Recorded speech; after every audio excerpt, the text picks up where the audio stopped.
که دا د ده مقدمې چې کوم دی دا داسې وکلا سره وي چې هغوی سره د پي ټي آی یو خدای نه وي دا مقدمې به زر فیصله کېدې لبخانه په دې کې بنیادي وجه سره سیاسي ټال مټول دی پکې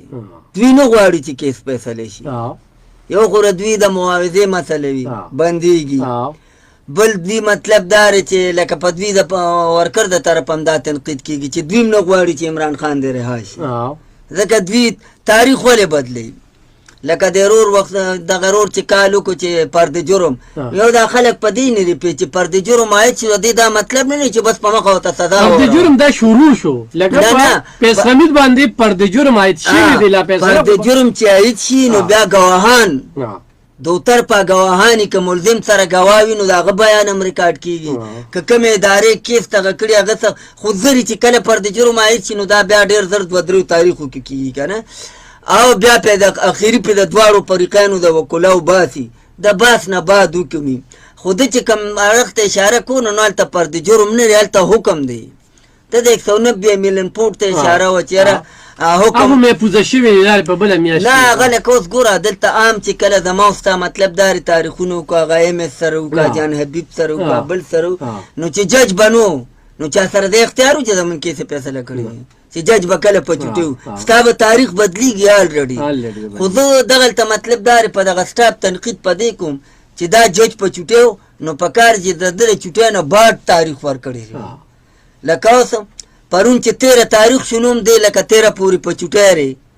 یا 12 پورې په چوټۍ دی نو خو چې مخکې چې جنوري ورکو نو 15 جنوري به یې ورکړی وکړه نو نن به قوم ته دا شکوک و شبهات نو چې دا تاریخونه ولې بدلیږي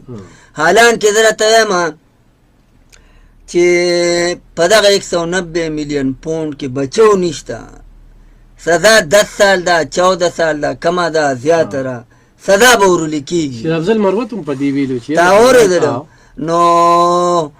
سزا به ورولې کېږي البته بیا اسلام آباد هائی کورټ سره یا لاهور هائی کورټ سره سپریم کورټ سره هغوی سره دا اختیار شته چې سزا ماتل کولی شي اثرنو د کیس د ټرایل دغه هم کولی شي خو دا کیس چې کوم دی نو یو خو دا دومره وخت دی واغېسته چې په دې دا تنقید هم نشي کولی چې یاره جج تیزي کړې ده څنګه چې مطلب دا د صاحب پر یاده توشخانه باندې الزام و چې ججانو تیزي کړې ده او وخت ډېر کم واغېسته او کیس یې فیصله کو نو دوی ډېر کافي وخت واغېسته دوی خصوصا د عمران خان د وکیلانو یا د بشرا بیبي د وکیلانو خره ارزو چې کومه ده خره التجا چې کومه ده هغه منظور کړې ده که کله یې ویلې چې وکیل بیمار دی هم عدالت منله که کله یې ویلې چې نن د بشرا بیبي ته استثنا سله شي بالکل ورته سله شوې نو په دې کې عمران خان ته او بشرا بیبي ته ډېر ریلیف ملو شوی په دې کې ته په عدالت دا تنقید نشي کولی چې عدالت وخت لږ واغېسته عدالت جذباتي فیصله وکړه یا په کم وخت کې فیصله وکړه اوس د بده مرغه جج چې کوم دی رخصتي پر ہے اوس ویم ته دا پته هم نه لګي چې په 13 تاریخ ډیوټي شته که نشته اوس یې بیا 13 ورکړی دی اوس دا پته هم نه لګي چې په 13 ځکه چې یو افواد هم ده چې 18 پورې په چوټۍ